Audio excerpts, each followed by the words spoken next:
Assalamualaikum warahmatullahi wabarakatuh. Waalaikumsalam warahmatullahi Waalaikumsalam wabarakatuh.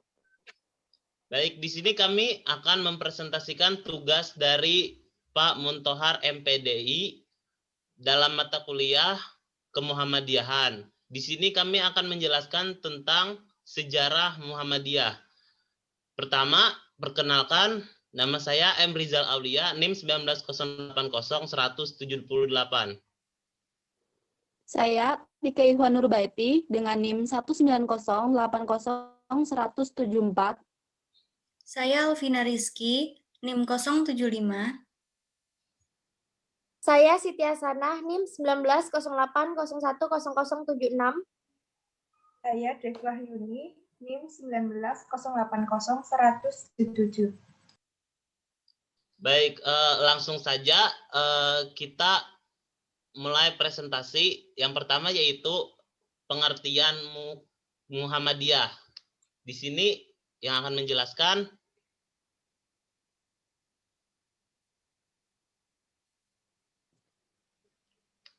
Pengertian Muhammadiyah. Menurut bahasa atau etimologi, Muhammadiyah berasal dari kata bahasa Arab yaitu Muhammad, nama nabi atau rasul yang terakhir. Kemudian mendapatkan ya nisbiyah yang artinya menjeniskan. Jadi Muhammadiyah berarti umatnya Muhammad atau pengikut Nabi Muhammad, yaitu semua orang yang meyakini bahwa Muhammad adalah hamba dan pesuruh Allah yang terakhir. Dengan demikian, siapapun yang beragama Islam, maka dia adalah orang Muhammadiyah, tanpa dilihat atau dibatasi oleh perbedaan organisasi, golongan bangsa, geografis, etnis, dan sebagainya. Adapun secara istilah atau terminologi, Muhammadiyah adalah gerakan Islam, dakwah Umar Makruf, nahi mungkar, berasas Islam dan bersumber dari Al-Quran dan Sunnah, didirikan oleh Kiai Haji Ahmad Dahlan pada tanggal 8 Zulhijjah tahun 1330 Hijriah bertepatan pada tanggal 18 November 1912 Masehi di kota Yogyakarta. Kemudian yang kedua adalah latar belakang berdirinya Muhammadiyah. Muhammadiyah secara etimologis berarti pengikut Nabi Muhammad karena berasal dari kata Muhammad. Di sini keinginan dari Kiai Haji Ahmad Dahlan untuk mendirikan organisasi yang dapat dijadikan sebagai alat perjuangan dan dakwah untuk menegakkan amar ma'ruf nahi munkar yang bersumber pada Al-Quran, yaitu pada surat Al-Imran ayat 104 dan surat Al-Ma'un sebagai sumber dari gerakan sosial praktis untuk mewujudkan gerakan tauhid.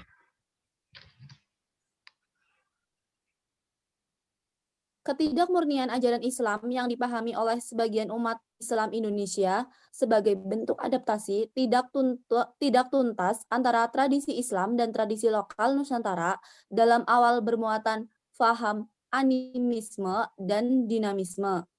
Sehingga dalam prakteknya umat Islam di Indonesia memperlihatkan hal-hal yang bertentangan dengan prinsip-prinsip ajaran Islam, terutama yang berhubungan dengan prinsip akidah Islam yang menolak segala bentuk kemusyrikan, taklid, bid'ah, dan khufarat. Sehingga pemurnian ajaran menjadi pilihan mutlak bagi umat Islam Indonesia. Keterbelakangan umat Islam Indonesia dalam segi kehidupan menjadi sumber keprihatinan untuk mencarikan solusi agar dapat keluar dari keterbelakangan. Keterbelakangan umat Islam dalam dunia pendidikan menjadi sumber utama keterbelakangan dalam peradaban. Pesantren tidak bisa selamanya dianggap menjadi sumber lahirnya generasi baru muda Islam yang berpikir modern. Kesejahteraan umat Islam akan tetap berada di bawah garis kemiskinan jika kebodohan masih melingkupi umat Islam Indonesia.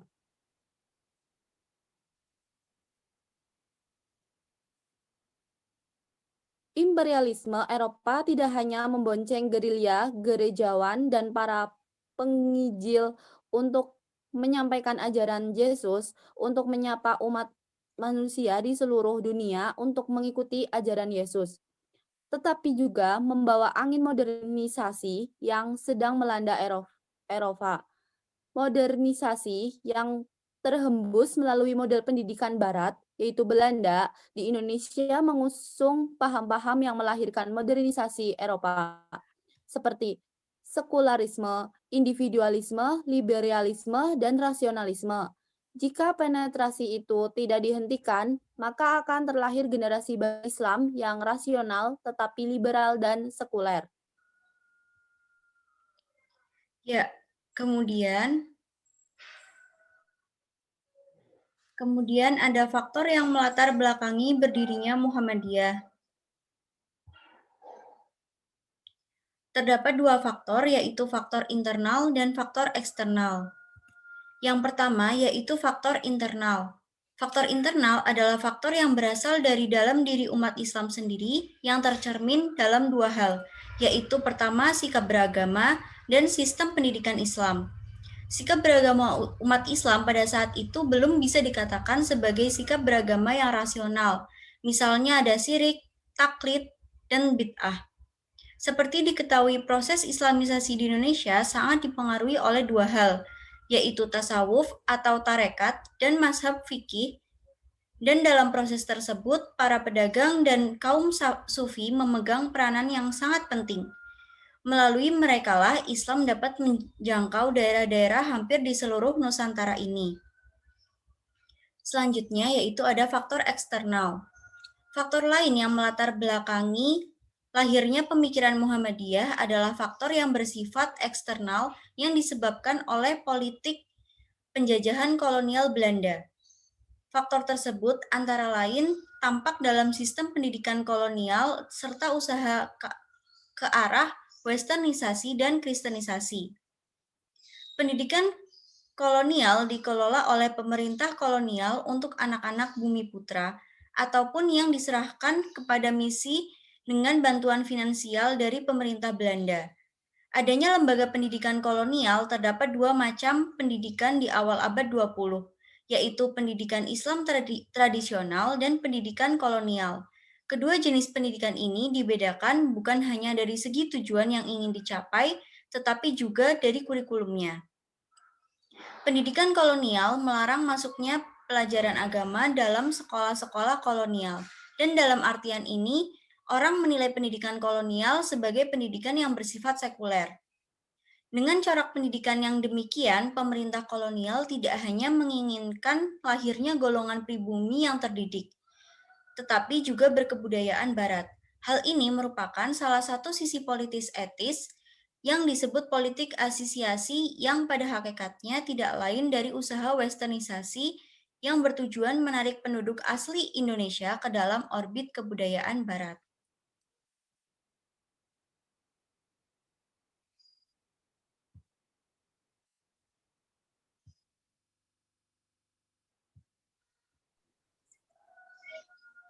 Selanjutnya ada visi dan misi Muhammadiyah.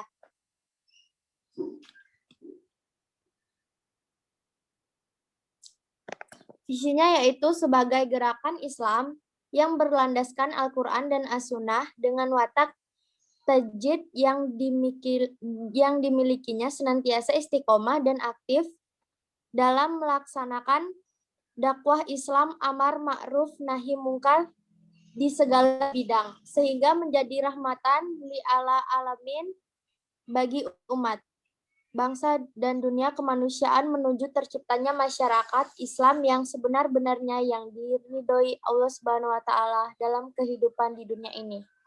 Selanjutnya ada misinya yaitu yang pertama menegakkan keyakinan tauhid yang murni sesuai dengan ajaran Allah Subhanahu wa taala yang dibawa oleh para rasul sejak Nabi Adam alaihissalam hingga Nabi Muhammad SAW.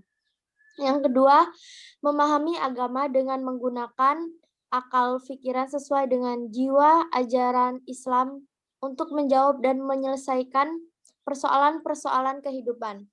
Yang ketiga, penyebaran penyebarluaskan ajaran Islam yang bersumber pada Al-Quran sebagai kitab Allah terakhir dan sunnah Rasul untuk pedoman hidup umat manusia.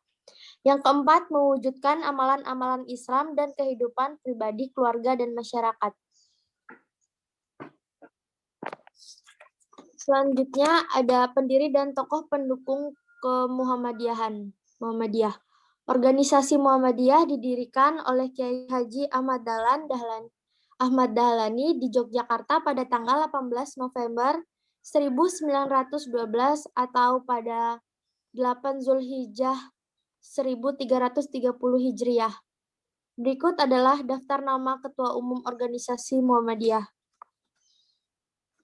Yang pertama Kiai Haji Ahmad Dahlan, yang kedua Kiai Haji Ibrahim, Kiai Haji Hisham, Kiai Haji Mas Mansur, Kiai Bagus Hadikusumo, Kiai Haji Fakih Usman, Kiai Haji M. Yunus Anis, Kiai Haji Ahmad Badawi, Buya Sultan Mansur, Kiai Haji A.R. Fahrudin, Kiai Haji Ahmad Azhar Bashir, Profesor Dr. Haji Amin Rais, Profesor Dr. Kiai Haji Ahmad Syafi'i Ma'arif, Profesor Dr. Kiai Haji Din Syamsuddin, Dr. Kiai Haji Haidar Nasyir MSI.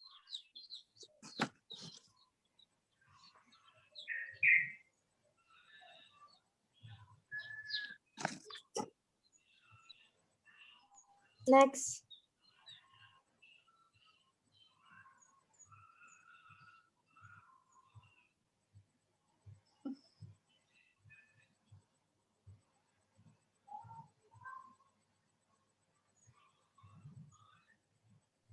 Dev.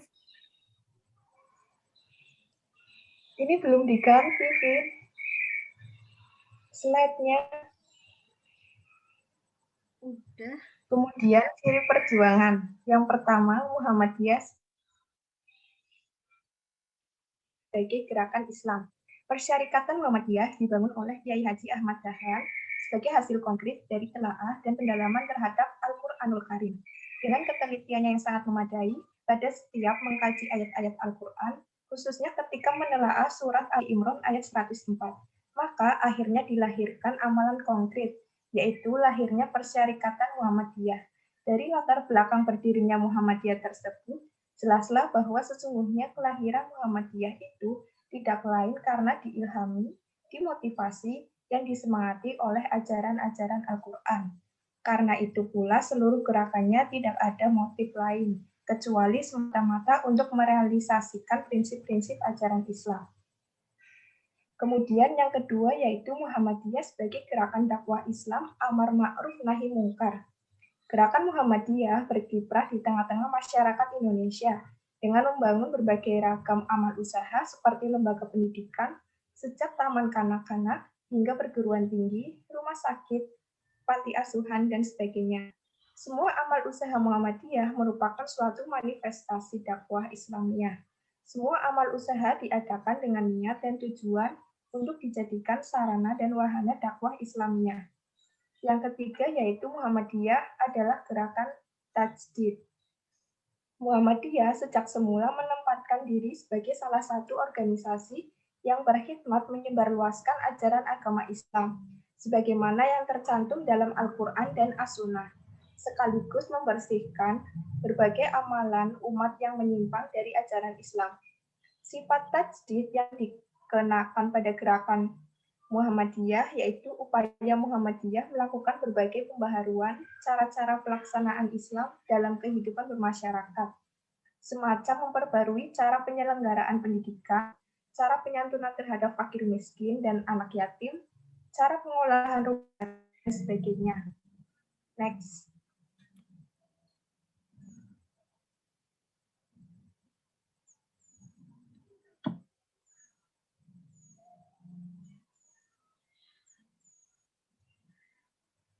Next.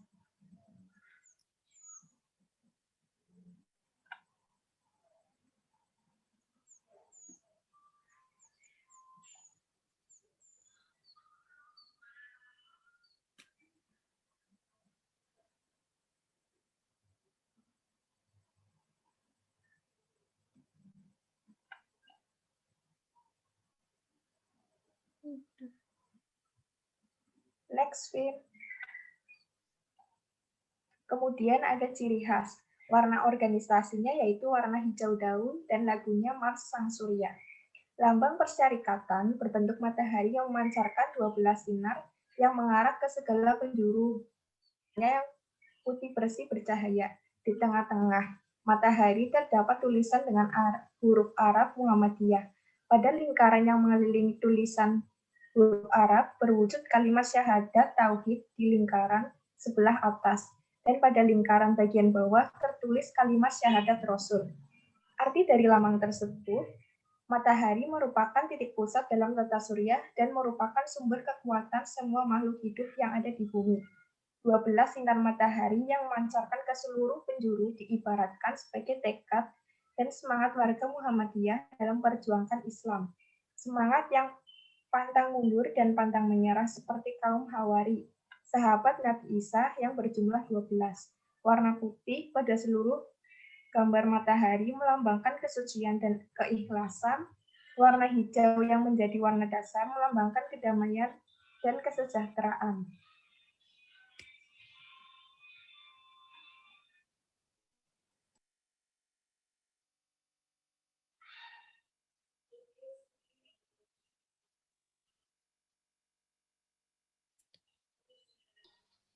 Baik, selanjutnya itu proses berdirinya Muhammadiyah. Sebelum Muhammadiyah resmi dideklarasikan, ada 5 langkah yang telah diambil oleh Kiai Haji Ahmad Dahlan sebagai proses awal untuk mendirikan Muhammadiyah. Yang pertama yaitu berdiskusi dengan guru-guru Quick School, kemudian berdiskusi dengan orang-orang dekat untuk mencari nama yang tepat bagi organisasi yang akan didirikan. Selanjutnya yaitu mengajukan permohonan kepada Huf Bestur Budi Utomo agar mengusulkan kepada pemerintah Hindia Belanda untuk berdirinya Muhammadiyah. Keempat, mengadakan rapat-rapat persiapan peresmian berdirinya Muhammadiyah. Dan terakhir, memproklamirkan berdirinya Muhammadiyah.